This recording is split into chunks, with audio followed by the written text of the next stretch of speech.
What hobby does not get more expensive the more you dive into it? Collecting buckets. I have 7 buckets. The 4th one is also dark blue. That really depends on how long your bucket list is. I think I'd rather get rickrolled than read that again. Writing. It may even happen that by diving into it you could earn something. It takes a certain amount of conscious effort to keep prices down though. 1. Knowing that you don't need a fancy computer to run a word processor. You do not need a Mac when a Chromebook or lower-end PC will suffice. Nowadays, a Bluetooth keyboard for your smartphone will also work. 2. Knowing that Google Docs and OpenOffice are free, and that you don't need to shell out money for Ms. Word or Scrivener. 3. Knowing that you do not need to pay for illustrations unless you're ready to sell to a publisher. 4. Knowing the difference between actual publishing and vanity publishing. 5. Knowing that you need neither the best keyboard nor the best chair to write. 6. Not spending money on writing-related tchotchkes. 7. Knowing that you do not need to pay for feedback. The internet will gladly give it for free. 8. Realizing that if your story is compelling enough, you don't actually need coffee. Cross-stitch embroidery. It's fairly cheap in general, but once you have a few sets in, you have a wide variety of colors to do your own.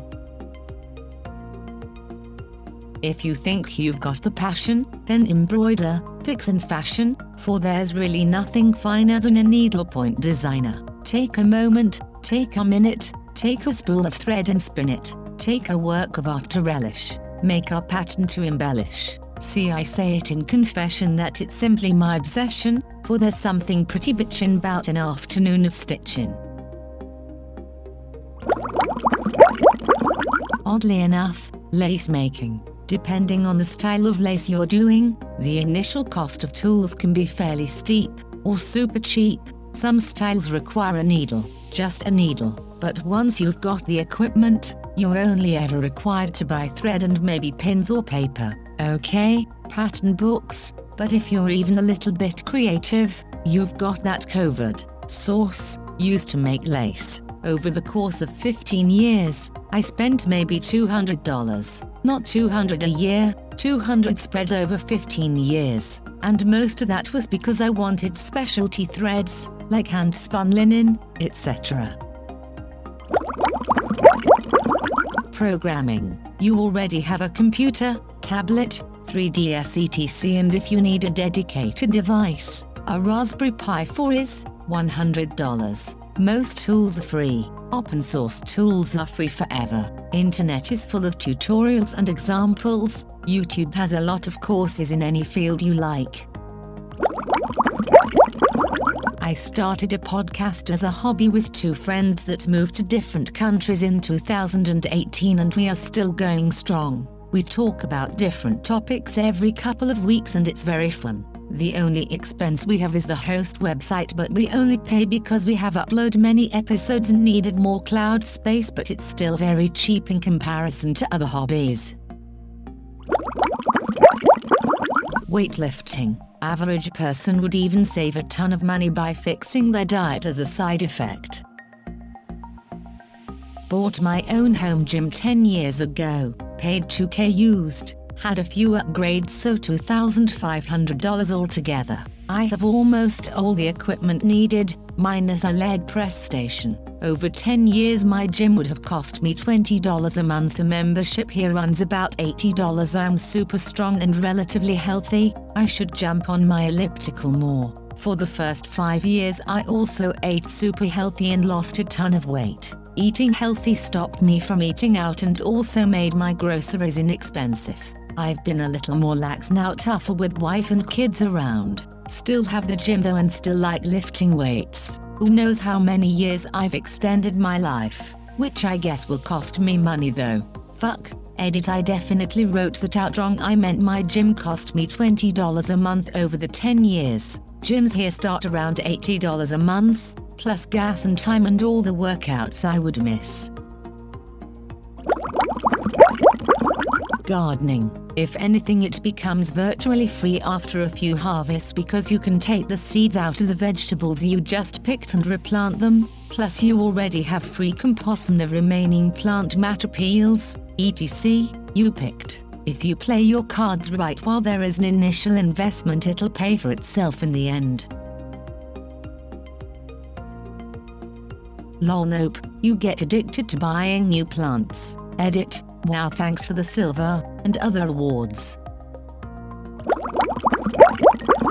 Cycling in theory. Buy a bike and only have to pay for minor maintenance while increasing fitness levels and happiness. However, one will quickly realize that the proper number of bikes to own is n+1, where n is the current number of bikes owned.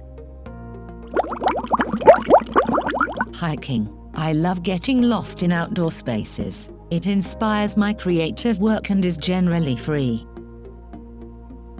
Hiking is free if you do short trips locally, but it does get more expensive the more you get into it. First, you want to get a pair of decent boots at $150 minus $200, and a decent day pack at around $100. Then you want high-tech clothing. Then you want to start doing overnight trips, which means you need an entire set of backpacking equipment, starting with a pack at $250 minus $300, plus all the accoutrements needed to survive on your own, cooking set, tent, sleeping bag, etc. Then you want better equipment. Then you want to start going to life list destinations that require you to get on an airplane. It never ends.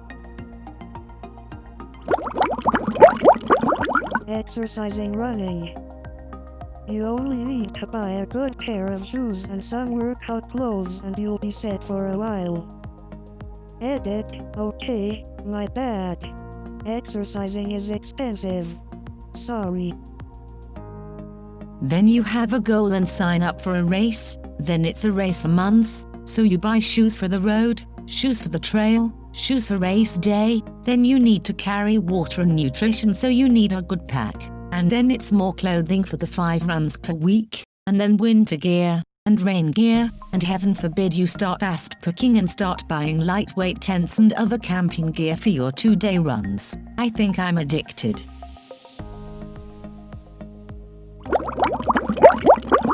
A summary of the comments. Redditor 1, name's a cheap hobby. Redditors 2-13, you fool. This hobby is only cheap until you buy a bunch of things related to this hobby that the average person doesn't need to enjoy the hobby in the first place.